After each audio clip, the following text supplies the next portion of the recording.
Good afternoon. I'm Rosalia Fajardo, Director of Disability, Equity and Partnerships at Independent Center of Northern Virginia. And today I have the great pleasure to introduce our guest speakers, Maynor Guillen, who is the e-learning and multimedia producer at Mid-Atlantic ADA Center, a member of the ADA's National Network, and Oscar Gonzalez, Program Coordinator of Spanish Language Outreach, ADA National Network Knowledge Translation Center, University of Illinois at Chicago. Both have achieved many accomplishments in their fields, and they are our partners for Bienvenidos project in our inaugural webinars today series about civil rights of people with disabilities. Please join me and welcome Maynor and Oscar Gonzalez, and we are deeply, deeply grateful, and we have a lot of gratitude at NCMB for the help and support that we have been receiving from them to develop this successfully this project. And my right hand, I have Lorena Granados, Disability Equity and Outreach Coordinator, who will present a little bit about what is Bienvenidos project. Lorena? Hello, everyone. Thank you for joining our webinar series for Bienvenidos Todos. I would like to share a little bit about our exciting project, which is funded by the Virginia Board of People with Disabilities. And this project is for everyone to learn a little bit more about how to serve the Latino community, but also how to be able to engage in meaningful conversations and resources all over the state of Virginia. And we would also want to make sure that people are continuously learning, because the series for this webinar will be lasting 1 year, and there will be several different topics on important matters regarding disabilities in the United States, and different topics by experts like the ADA Mid-Atlantic Center. And we are really happy to have everyone who could join today. And this is the first webinar, so we're excited, and thank you for having us as a part of your day today. So I'm going to let Maynor take it away. Hello, everyone, and thank you, Rosalia and Lorena, for the introduction. And it's a great honor to be here with you guys, and thank you to the Independent Center of Northern Virginia for giving us the opportunity to be here today. My name is Maynor Guillen. I'm the e-learning and multimedia producer with the Mid-Atlantic ADA Center. The Mid-Atlantic ADA Center is located in Rockville, Maryland, and is funded by the National Institute on Disability, Independent Living, and Rehabilitation Research. This is through the Administration for Community Living at the U.S. Department of Health and Human Services. And today, joining me is Oscar Gonzalez from the Great Lakes ADA Center, and he is also part of the Knowledge Translation Center, who will be assisting me in presenting this presentation for you all today. Moving on to slide 3. So, just a little bit of the agenda. Thank you all for being here today to discuss this crucial and often overlooked aspect of civil rights. And our goal today is to explore the history, current state, and future of disability rights, emphasizing that civil rights encompasses the rights of people with disabilities. We'll be going over an overview of the presentation, and we'll be covering what are civil rights. We'll be diving into the history of discrimination against people with disabilities, difference between equality and equity, people with disabilities today, words matter, and moving forward. Moving on to slide 4. So we would like to start with a question for the audience. For those of you in the audience, we would like to ask you, according to the Center for Disease Control, what percentage of the US population have disabilities? Using the chat feature, go ahead and enter your options and let us know.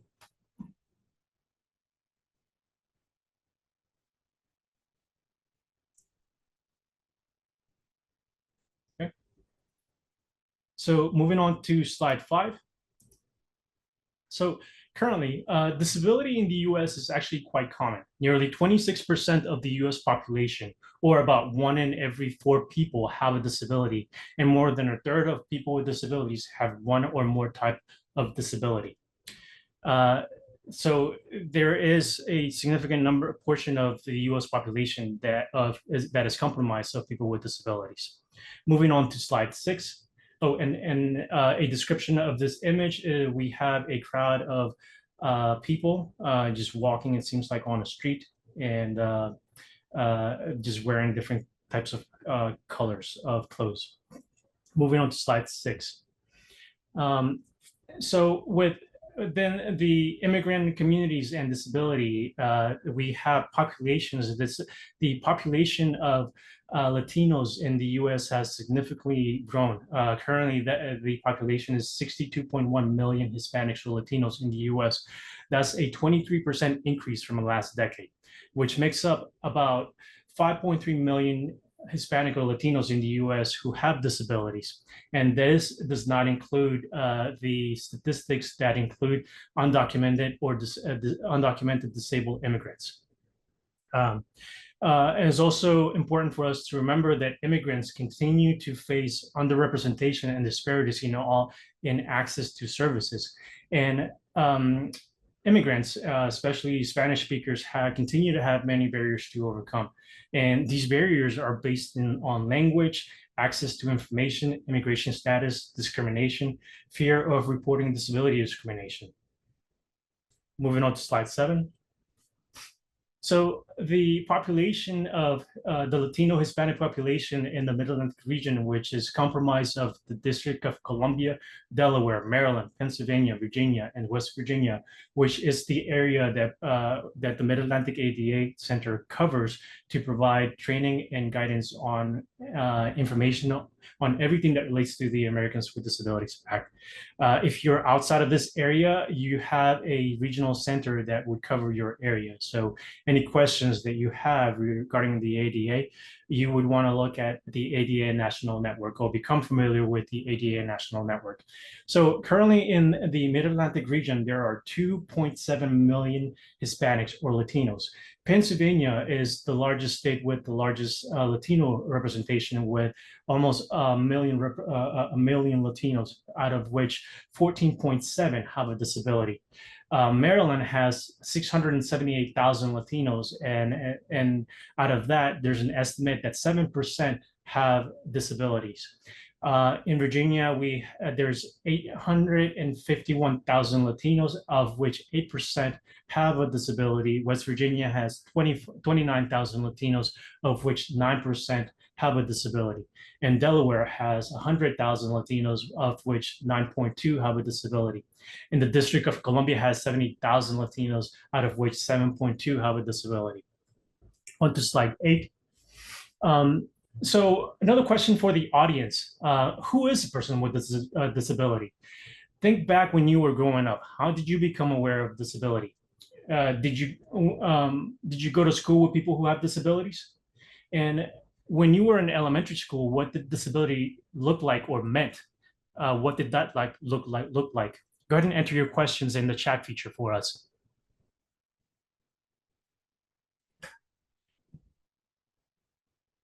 So one of the things to keep in mind is that immigrant populations tend not to recognize or have a good understanding of what a disability is. Many may already have disabilities. For example, the elderly, who may have limitations in vision or walking, doing other life activities, major life activities, and they may not recognize themselves as having a disability. So when it comes to understanding what disability is important for us to remember that the spectrum of disability is quite broad, and it includes disabilities that are not visible, such as cancer and diabetes. And it does not just include visible disabilities like someone who uses a wheelchair or crutches. So moving on to slide 9.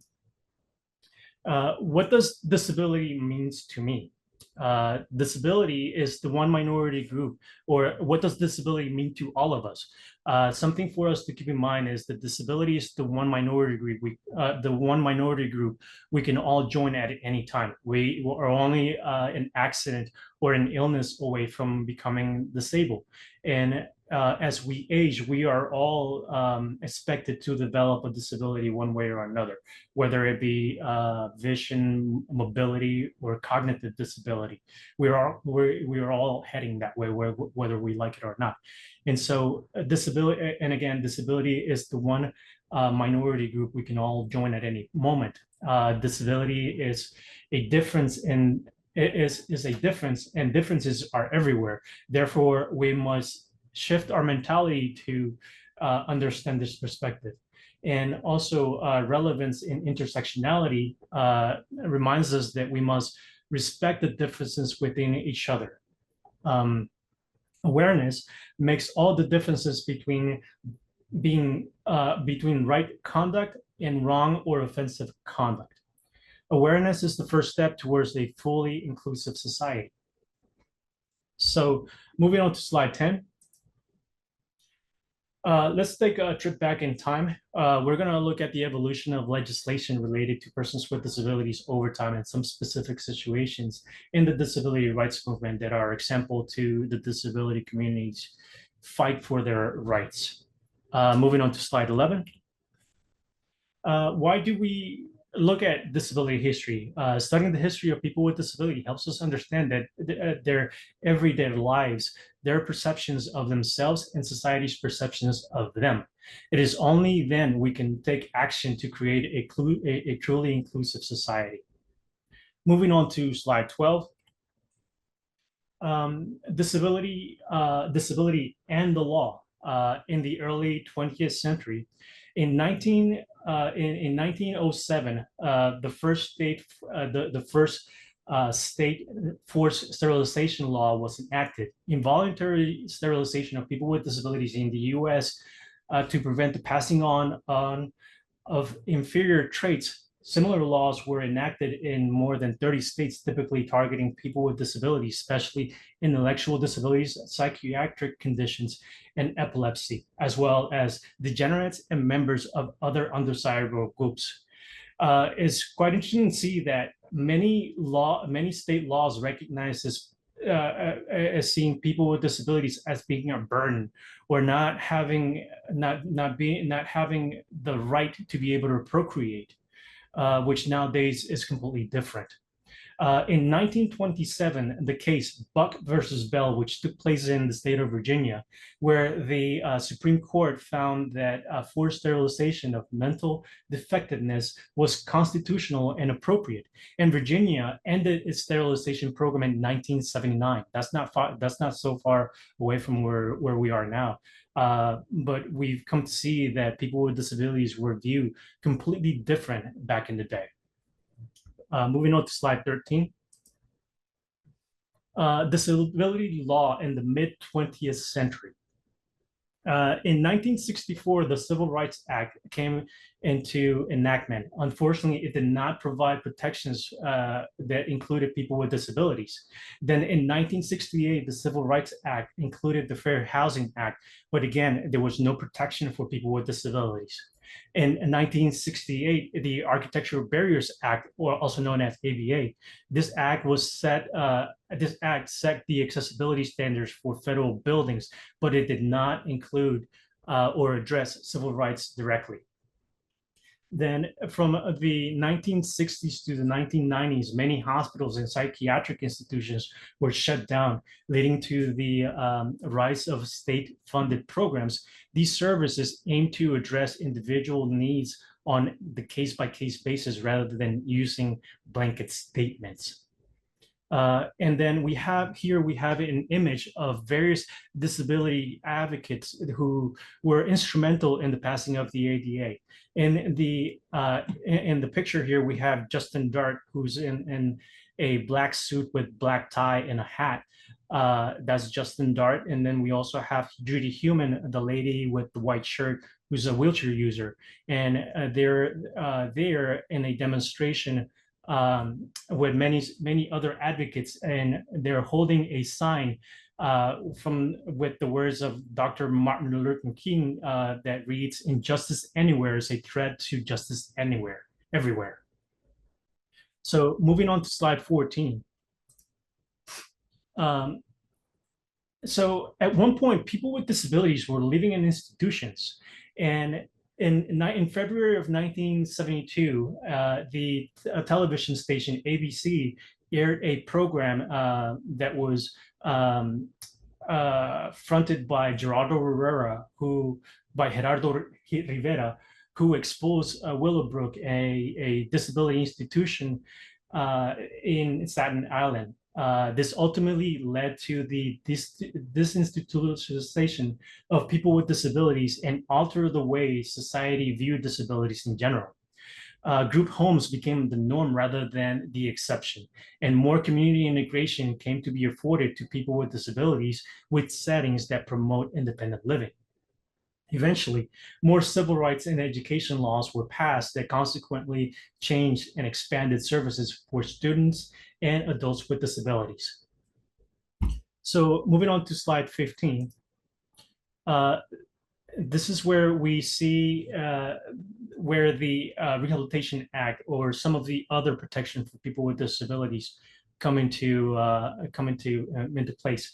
In 1973, the Rehabilitation Act, which included Section 504, which prohibits the discrimination against people with disabilities in programs and activities that receive federal funding, was enacted. And the Rehabilitation Act also included Section 508, which requires federal electronic and information technology to be accessible to people with disabilities. However, Section 504 and Section 508 lacked enforceable regulations, which meant that if people faced a discrimination, there was no recourse for them to go out and file a complaint or get those issues resolved. There was no clear guidance on how to implement the law. And in 1977, the disability rights activists were frustrated with government inactions. And then that's where the Department of Health and Human Services Welfare was responsible for issuing these regulations. The Secretary of HEW, the Department of Health and Education and Welfare, Joseph Califano, he went on to delay the signing of the regulations. Moving on to slide 16. And which led to the sit-in April 5th of 1976, which was created the sit-in for Section 504. This is where over 150 disability rights activists, including members of the American Coalition of Citizens with Disabilities, ACCD, began a sit-in at the San Francisco Office of Health, Education, and Welfare, known as HHS. This sit-in at the San Francisco office lasted 28 days, making it the longest occupation of a federal building in U.S. history. So it goes to show that people with disabilities were willing to fight and were willing to go great lengths to make changes in the laws here in the U.S. And moving on to slide 17. Here we have an image of the various disability advocates who took place at the sit-in at the 504 sit-in, and these were disability advocates. Here you can see in the image there's various wheelchair users. This is a black and white photo of the protest happening outside of the building, and this took place in 1977. Moving on to slide 18. And then government officials, it was interesting to see the various blocks that the advocates faced at this 504 sitting. We see that government officials went in and cut off phone lines and denied protesters food, water, and medicine. And then since that happened, the deaf and children of deaf adults, protesters use sign language to communicate through windows to the buildings to the outside, since they could not make phone calls or get in contact with people from the outside. And that's where ASL came in instrumental for the movement. Then we have protesters who work with allied groups to get food, medicine, blankets, and more. Groups that supported the 504 protesters included the Black Panther Party, the Glide Memorial Church, Gay Men's Butterfly Brigade, the Lancey Street, the United Farm Workers, the Great Panthers, and the Salvation Army, and many others. And it goes to show that since this were civil rights, many of the other civil rights groups recognize the fight that people were doing to they were facing, so that they could have representation in U.S. law and look at fighting discrimination one way or another. Moving on to slide 19. Okay. Then in March 12, 1990, we have what is called the Capitol Crawl. This is where over 1,000 disability rights activists gather in Washington, D.C. to support the Americans with the passage of the Americans with Disabilities Act. The Capitol Crawl was organized by the group ADAPT, which is the Americans Disabled for Accessible Public Transit. And approximately 60 activists abandoned their wheelchairs and mobility devices to crawl up the 83 stone steps of the U.S. Capitol building in Washington, D.C. This is a dramatic and poignant demonstration aimed to highlight the daily physical barriers faced by people with disabilities. And it goes to show that people with disabilities fought very hard for their rights for the passage of the Americans with Disabilities Act. Moving on to slide 20. And this is where we're looking at disability law in the late 20th century. In 1986, we saw the passage of the Air Carriers Access Act, which provides some coverage for some travelers with disabilities, where they are able to ask for what's called reasonable modifications in policies, where they can that allows them to travel with medical equipment or their service animal. Then in 1988, we saw the passage of the Fair Housing Amendments Act, which also provided coverage for people with disabilities in fair housing projects that were receiving public funding. And then in 1990, that's where we see the passage of the Americans with Disabilities Act. And the concept of nothing about us without us was adopted in the 1980s and in the 1990s by disability activists. The civil rights approach to disability gained traction in the late 20th century. Support continued to grow for programs that were seen as a way to people with disabilities into mainstream of society and thus into the workforce. Traditional medical shareable approaches were increasingly viewed as counterproductive and paternalistic, if not outright oppressive. Moving on to slide 21. So here we're looking at the social paradigms. Our view of disability has shifted through society. In the mid-1700s, young men and women who wanted to enter the clergy were inspected from head to toe to ensure that their bodies were not flawed. A flawed body was viewed as a flawed soul, and was seen as an indication that God was displeased. The rehabilitation model also considers disability to be within the person. The emphasis in this model is to help people use what they have left. During World War I, many returned from the battlefield with a range of disabilities: chemical burns, amputations, disease-based disabilities, and psychiatric disorders. Seeing their own family members and neighbors returning from war with disabilities, it was now difficult for people to view people with disabilities as a burden, generally as being genetically unfit or polluting the human gene pool. Views that had led to the warehousing of people with disabilities in the past. With the end of World War I came the start of the rehabilitation movement, as we tried to help soldiers with disabilities return to society and to a normal work life. For example, the federal vocational rehabilitation program originally only served returning war veterans with physical disabilities, with the goal of helping them to become as normal as possible. Then we have the medical model, which is probably the one most people are familiar with. It emphasizes that the disability is a flaw within the person, something that needs to be fixed.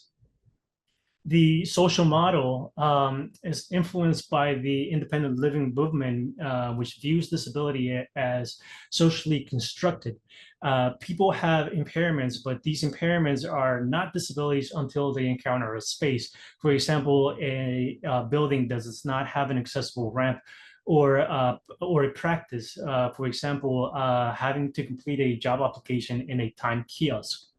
That they cannot navigate, and because of the space or practice is not accessible to them. And then we have the diversity model, which views disability as identity. Moving on to slide 22, this is where Oscar will provide us with an overview of the ADA. Oscar? Thank you, Maynor, for that history on disability rights movements and civil rights movements. So as Maynor mentioned, we start moving into the Americans with Disability Act. So the act was passed in 1990. And when we're looking at it, so it was only 34 years ago. So it's fairly recent here, or it's fairly recent. It's just a little bit younger than I am. So we're looking at this, multiple laws have been passed, multiple acts are going around for individuals with disabilities, but now we're looking at, certain aspects that haven't been touched upon in daily life for individuals with disabilities. So the ADA is made up of 5 titles that kind of provide rights for individuals with disabilities to have the equal access and the same opportunities as those without disabilities. So the first title deals primarily with employment. So the ability to ask for reasonable accommodations for individuals to be able to do the essential functions of the job without an accommodation. So that prevents employers from discriminating against individuals because of a disability. And so then we also have Title II, which deals primarily with state and local governments. And here we have services that individuals will receive, such as all right, let's see. Let's do a quick sound check. Is it better now? All right. So as I mentioned, Yes, better now, Oscar. yeah, sorry, as I'm at a convention center right now, so it might be a little bit off. But yes, so as I go back and we'll start talking about state and local governments. So as I was mentioning, these are services that individuals will receive, such as going to the DMV. And under an example here of how the ADA will assist someone with a disability is that if someone has a visual condition and they cannot read a certain flyer that the DMV has provided, they can ask for larger print. They can ask for that flyer in a different format so they can have access to the same information. And of course, state and local governments are obligated to provide these kind of reasonable modifications to policies. And then we move on to Title III when we're looking at public accommodations. So public accommodations are any place that is open to the public. So for example, we have hotels, we have stores, we have movie theaters. And so at a hotel, an example of a modification policy would be to allow service animals when no pets are allowed. You might be seeing a lot of these items at grocery stores as well, where only service animals are allowed to enter the premises, and that's because it is a protection under the Americans with Disability Act. Title IV, we're looking at telecommunications, and with telecommunications is to allow individuals with audible medical conditions to be able to communicate and receive information, especially when state and governments put out public service announcements. So captions are available, accessible phones that that are TTY. And then of course we have the last one, which is miscellaneous. We have Title V. That one kind of discusses multiple areas around disability and protections, such as retaliation and how that's that is something that is a protected status, so people can exercise their rights under the ADA. Next slide, please. We're going to slide 23. So here we have an image of individuals with a poster saying disability rights equals civil rights. So the ADA here is, a civil rights law. So it protects individuals and it complements and fills in more areas so people with disabilities have equal access and opportunities as those without disabilities. So it just really comes in so individuals are able to live a life of equality and freedom to be independent. And so let's move on to the next slide, please. All right, so in the next slide, we are on 24. We have an image here. So we're going to talk about what is equality and what is equity. And so on the equality is treating everyone the same. So on the left side of this picture, we have three individuals that are looking at a baseball game. All three of them have the same box for them to stand on so they can see the game. One individual is taller than everyone else so they can see the game. Another individual is struggling to reach the top of the fence so they can see the game. And the third individual here is a person in a wheelchair who is not able to be on top of the box and is just looking at a fence. So that is how we can visualize equality. Everyone has the same tools, but you're not able to access the same resource. Now, when we're looking at equity, equity is providing resources so that everyone has the same opportunity. And so there's the same three individuals trying to watch a game. So we have the individual that, of course, was tall, is still able to see the game. The next individual now has two boxes, so they're able to see the game. And then the individual in a wheelchair now has a ramp that allows them to be able to see the game. So equity is being able to provide this resources so that once again everyone has the same opportunity. And so that's how we can visualize the ADA, is that it provides individuals the rights to have the same resources for them to have the same opportunities as everyone else. Next slide, please. So we're looking at slide 25. So we're looking at discrimination. So we've discussed, the ADA protects against discrimination if you have a disability. So there's two different types of discrimination. We have disparate treatment. So that's when you're intentionally saying, no, you're not allowed to participate with us. You're not allowed to work here because, you have a disability, which of course is something that is not allowed, especially because of Title I in employment. So that is, someone that is very deliberate in trying to say, no, we don't want you in here. So that, of course, is discrimination. Then we have disparate impact, which is exclusion or segregation that may result from architectural barriers, transportation barriers, communication. And then, so these are examples of, let's say that a business has an entrance.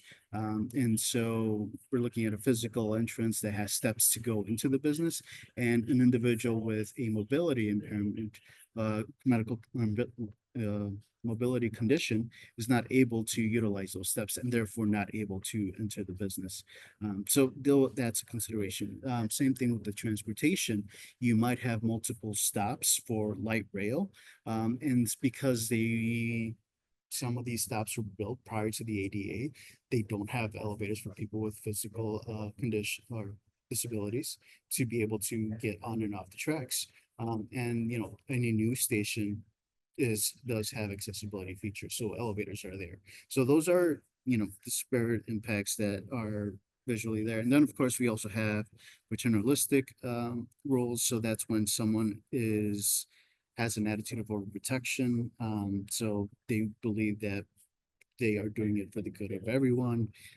We have just people or failures to make improvements. So we go back again to that business where, the installation of a ramp will allow individuals to enter their business and therefore make it accessible. So those are two, forms of discrimination. One, a lot of it does have to do with architectural barriers, and we can further dive into that another day.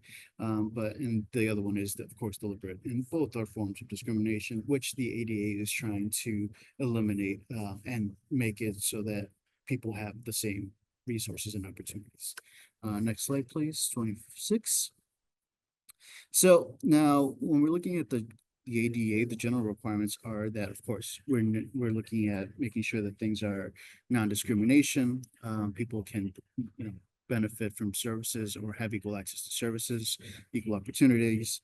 And at the same time, you know, that you're not making assumptions of a person based on their medical conditions. So let's look at someone who is possibly, you know, has burn marks on their bodies. And the employer does not want to hire them to be a front desk receptionist because of their perception. And they're stereotyping them, saying that, you know, they have a disability. We don't want them to be at the front. So that's something that, you know, the ADA protects against for that, so that individual can have the right to access to work. We're looking at reasonable modifications, policies and practices. Again, we look at the example. So if a public library says no eating allowed in this place, the policy can be modified so that individuals that have diabetes, which is a medical condition protected by the ADA, can eat as in an area so they can, you know, maintain their blood sugar levels. And then, of course, we have auxiliary aids and services to make sure that we have effective communication, because we all communicate differently. We want to be able to make sure that everyone is able to access the same information. So effective communication is very big and important when it comes to the ADA. For individuals that might need sign language interpreters, that's a use of effective communication. So we can have an interpreter during presentations, during events.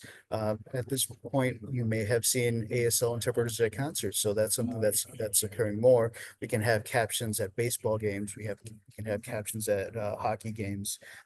So those are, you know, means of effective communication and auxiliary aids.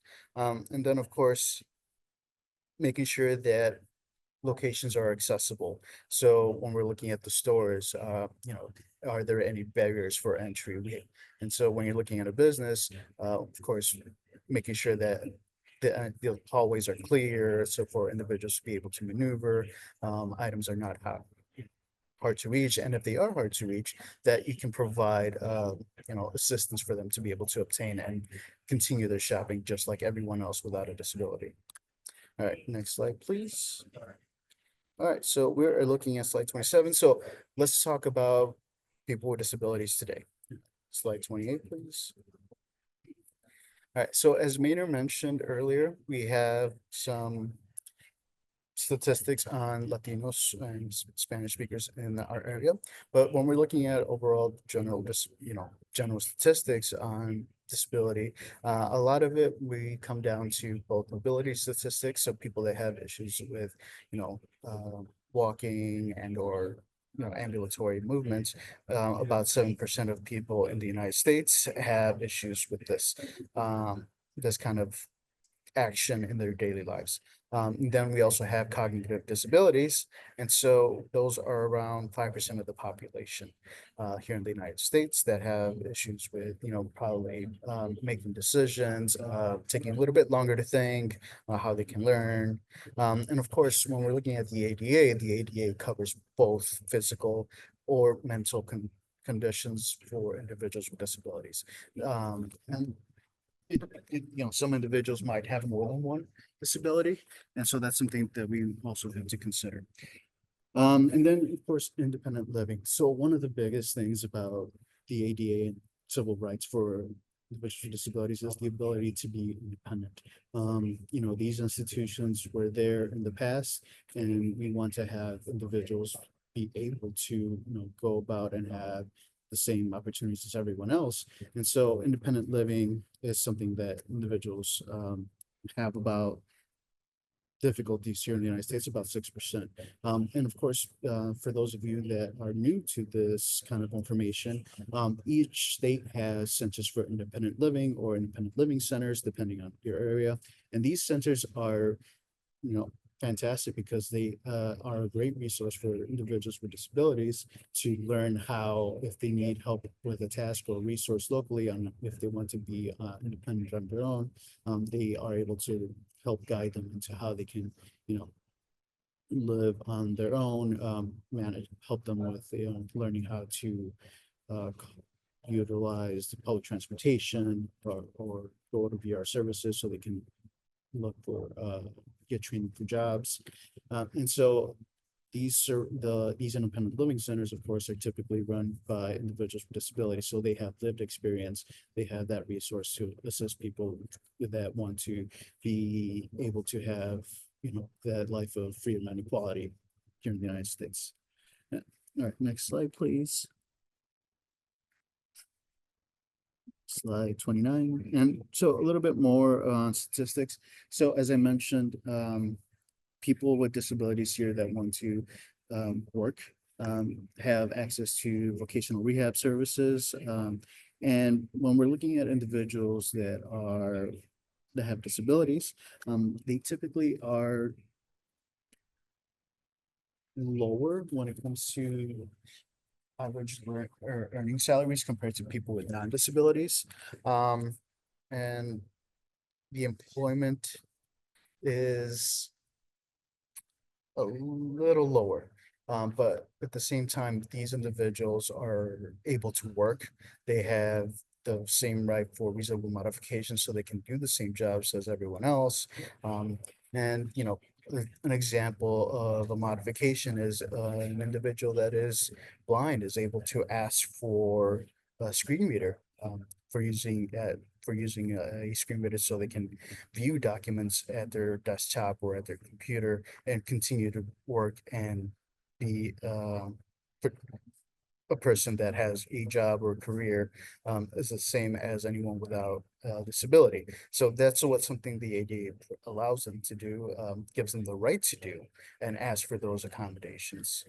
And so, we have technical adoptions. So at the same time, we see that individuals with disabilities might have limited resources when it comes to being able to have a computer, utilize a phone, both for mental and or physical medical conditions. So that's something that we should also consider when we're making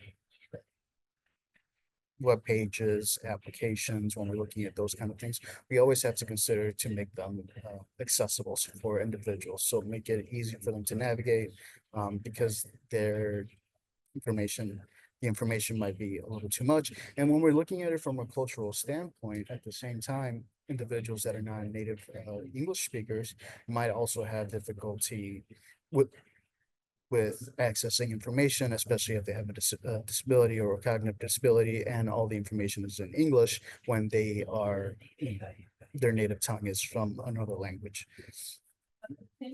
And then we also have racial and ethnic disparities. Of course, we go back to discussing how we have different cultures here in the United States. It's a melting pot. Some cultures may be able to openly talk about disability. Other cultures may not want to discuss it. So this information is a little bit different depending on who the population is that we're talking to. One of the things that we deal with a lot for under our ADA Information Center is that we are looking at how Spanish speakers are obtaining their information in the ADA, and that we see that there are disparities here. A lot of them don't discuss disability, and of course, a lot of these figures may be underrepresented for individuals that just don't want to discuss this. Let's look at slide 30. All right, so what is the number one barrier for people with disabilities? Here we have a gigantic question mark. Anyone have any thoughts here?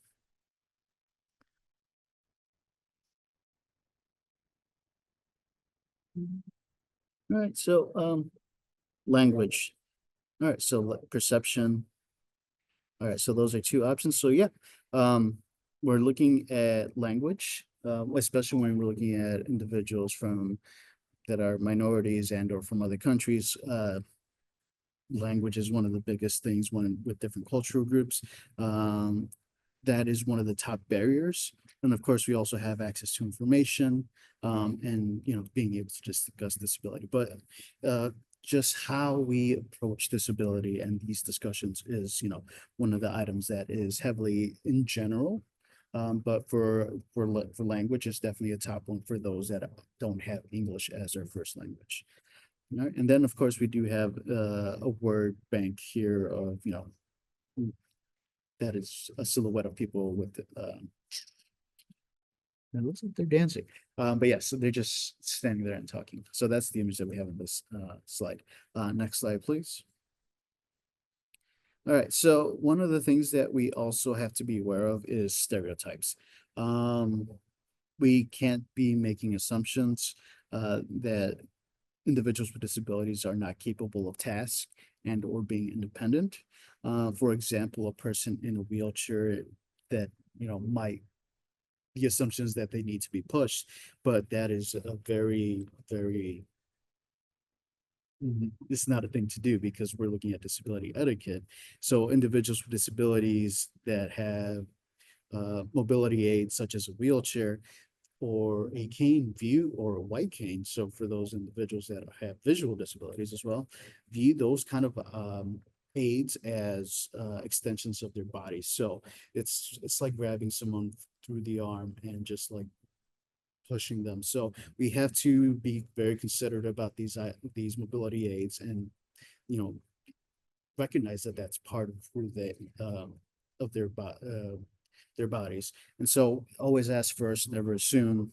And at the other time is like making sure that we're not saying that the person is heroic or inspiring because they're able to work and they have a disability. So that's something that we shouldn't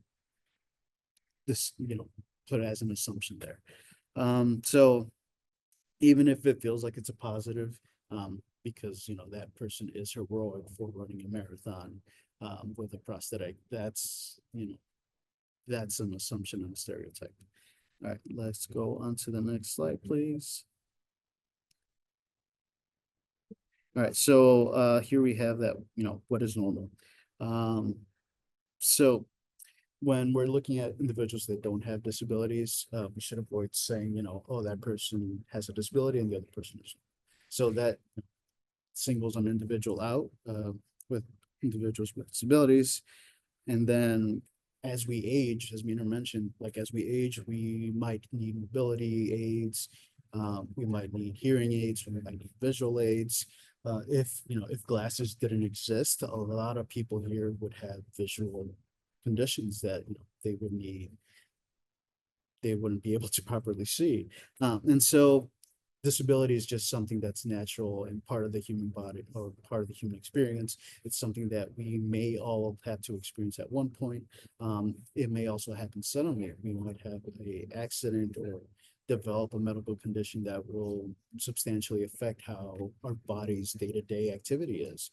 So, it's one of those items that, we just have to perceive disability as something that is on everyday life, because we look at the statistic again, 1 in every 4 individuals have a disability here in the United States.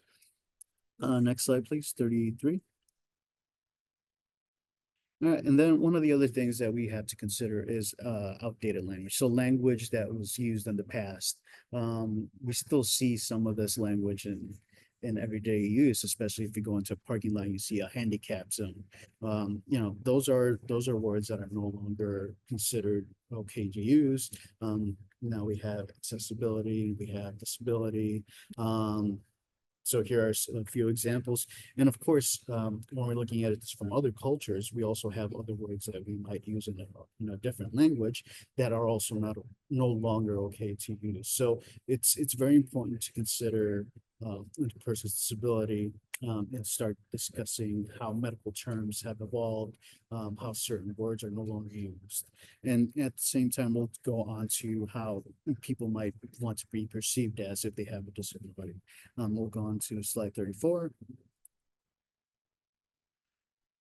And so we continue with the whole discussion of language and how individuals might not want to, we might not want to be used someone that's confined to a wheelchair. So because, that's a person with a disability, we'll just say that, it's a person who uses a wheelchair. It's a people first language. And then we'll discuss this in the very next slide. And at the same time being, using or minimizing the disabilities, such as saying handy capable, or differently abled. So these are some terms we consider. And of course, we always have to ask the individual how they would like to be addressed, because individuals are individuals. Everyone is their own person. But we'll go with the general conception of how people language, how to use people language for individual with disability. In the next slide, slide 35, please. All right, so here are some alternatives that we can use. So instead of saying, let's go with lunatic or psycho, we can use a person with a psychiatric disability, a handicapped person, a person with a disability, a person with a mobility disability. So these are just general examples. Of course, if you always want to get more information on these kind of items, you can feel free to look at your local ADA National Network Regional Center. So, we do have fact sheets available. We do have information on the ADA, including language and what to use, what not to use, especially if you're creating materials for individuals. Next slide, please. And then they have people first language. So now here we're discussing people first language. So when we're looking at people first language, of course, we're placing the person first. So if a person that has epilepsy, we're going to say, we're not going to call them an epileptic person. We're going to say a person with epilepsy. So this is to focus more on the individual, making sure that they have they're seen as a person first, mental disability first. So when we're looking at groups, we're also looking at individuals who are blind, or people who are blind. It's not the blind. And of course, this also transcends into other languages, especially when we have like names for individuals that's common occurrences in Latin cultures. So, we want to make sure that we're seeing them as individuals, not as their disability first. Next slide, please. And so, but of course, some people do want to put their disability first, to make sure that, that is something that they identify with, because they believe it might be a defining characteristic. So whenever you're in doubt, use the people first language. But if an individual would prefer to use their identity first language, that's something that you can discuss with the individual and, then go from there. And so here we have a picture of an individual child who might appear to be with another shadow in the background. So child in a wheelchair, sorry. So that is the image here in this slide. Next slide, please. All right, and so here we have a quote about the promise of the ADA, which was mentioned by George Bush, who signed the ADA back in, of course, in the 1990s. So the quote reads, "The ADA will ensure that people with disabilities are given the basic guarantees for which they have worked so long and so hard, which includes independence, freedom of choice, control of their lives, and the opportunity to blend fully and equally into the rich mosaic of the American mainstream." So we're going back to saying, the ADA was written to give people with disabilities the same opportunities as everyone else without a disability. All right, and then next slide, please. We're looking at the final slide. All right, so if you have any questions on the ADA, please feel free to give us a call. It's toll-free number. It's 1-800-949-4232. And the Mid-Atlantic ADA Center, Maynor mentioned the states that they work with. It is your regional ADA center. And of course, Maynor, if you have any additional words, or Rosalia, do you have any additional words? We're here to help. Yes, at this point, we would like to go ahead and open the floor for any audience questions. Any questions you guys might have, go ahead and enter them in the questions We've gotten some questions so far, Oscar. The first one is, does the ADA provide coverage for undocumented immigrants? Yes, of course. So the ADA is a civil rights law. It doesn't matter who, your status here in the United States. If you have citizenship, residency, you're here with a visa, you're here undocumented. If you have a disability and if affects your day-to-day activity, protected by the ADA. So it doesn't matter if you're here for a day, you're here for a week. If you've been here for 10 years, you do have rights for the ADA. So you should, be well aware of the ADA, what rights you have, and don't be afraid to exercise these rights because they're not looking at your immigration status. They are purely looking at things from a discrimination status on a disability. Great answer. The next question is, what are some non-visible disabilities?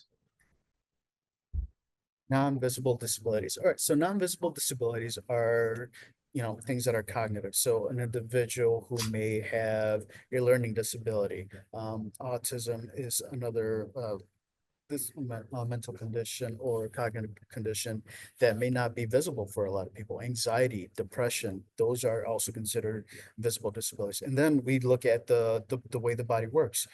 If an individual has kidney conditions, lung conditions, liver conditions that substantially affect their everyday life, those are not visible disabilities either. So we're looking at both cognitive and body functions as that can be considered disabilities. The next question, let's see. Does the ADA provide coverage outside of the US? So no, so there might, the ADA it's a legislative law here for individuals that are here in the United States and its territories. Other countries though might have similar laws, but the ADA is primarily here to focus on individuals living in the United States. Again, with or without documented status. And Oscar, just I'll add that based on case law, there's been some cases where, for example, if you have a US employer that is sending an employee abroad, then that employer has ADA responsibilities outside of the US because they are housed in the US as well as the employee, and the business is done in the US, even though it's taking place elsewhere. And some cases involving government employees also are alike. The next question that we've gotten from our audience is, how many employees must an employer have to have responsibilities under the ADA? So under the ADA, there is a minimum of 15 employees for the entity to have to follow the ADA. And of course, there are some states that might have different local laws and legislature that might drop that one to only needing one employee to be able to follow the ADA. And of course, state and local governments, they have to follow the ADA immediately as an employer. Great answer. The other question is, let's see, what standards must builders use to make buildings and facilities accessible? This is a more architectural base. So there are ADA standards. The latest one we're looking at, the 2010 ADA standards. The Access Board has great information when you're looking at how to, if you're building. Oscar, I'm sorry, your audio is coming in somewhat low. Yeah. Oh, sorry about that. Let's see. Can you hear me now better? It's still low. Might have been more people. How about now? A little bit better. All right. So what we're looking at is, of course, the 2010 ADA standards. The Access Board is a great source of information to kind of look at the guidelines to meet these ADA standards, to reduce barriers, as well as for any new buildings or alterations or modifications that are doing. They have some great guidelines there. Great. I will also add that under the Americans with Disabilities Act, it requires that builders use the standard that provides the most stringent or the most coverage for individuals with disabilities. So, for example, if within the ADA, there's a law, there's a standard that requires one accessible toilet stall, and there's a state law that requires two, then the A requires that you follow the state law, which in this case provides greater coverage for individuals with disabilities, which is 2 stalls versus 1. Okay. Oscar, the next question we have is what accommodations can be used for people with cognitive disabilities? So if we're looking at accommodations for cognitive disabilities in the workplace, an example would be if you need additional time to do your task at work. For example, if you are unable to retain work tasks, then you might also ask for an accommodations to have those kind of details in writing. So there's multiple examples. The same accommodation might not work for different individuals with the same condition. So we're always looking at things from a case-by-case basis, because as I mentioned, everyone is an individual. We all work differently, and what some accommodations might work for one person may not work for the other. So those have to be individualized for the person. Okay, great answer. The next question we have is, do you have to have your disability officially documented in order to be protected? So, no. So when you're asking for accommodations, you don't need to have it, you don't need to have the medical records. You don't need to have, any kind of document that officially states your disability. A lot of times you can just have a simple conversation with your employer, and that would be recorded if you're asking for an accommodation. But of course, it's always best practice to always have things in writing. That way, if there's any kind of revisions that need to be made to an accommodation, that is already set, and then you can just come back and revise it.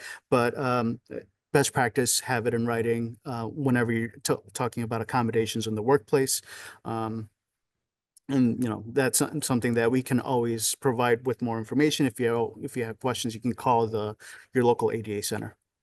And I will add that when it comes to employment situations, and you're dealing with a disability that's non-visible, in those situations, the ADA does indicate that employers can request medical documentation to justify their provision of the reasonable accommodation, and therefore, in those situations, the employee may be required to provide the medical documentation to justify their accommodation request.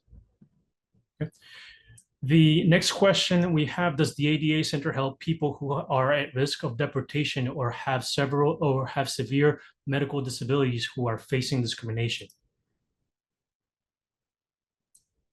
So what the ADA centers do is we provide information and resources on the Americans with Disability Act. If it's something that is legal in nature, we are not able to provide legal information or details, but we can certainly point you in the right direction, especially if an individual has a disability, because each state does have protection and advocacy organizations that assist individuals with legal matters, and if they have a disability. So they're better equipped to provide resources for that kind of situation.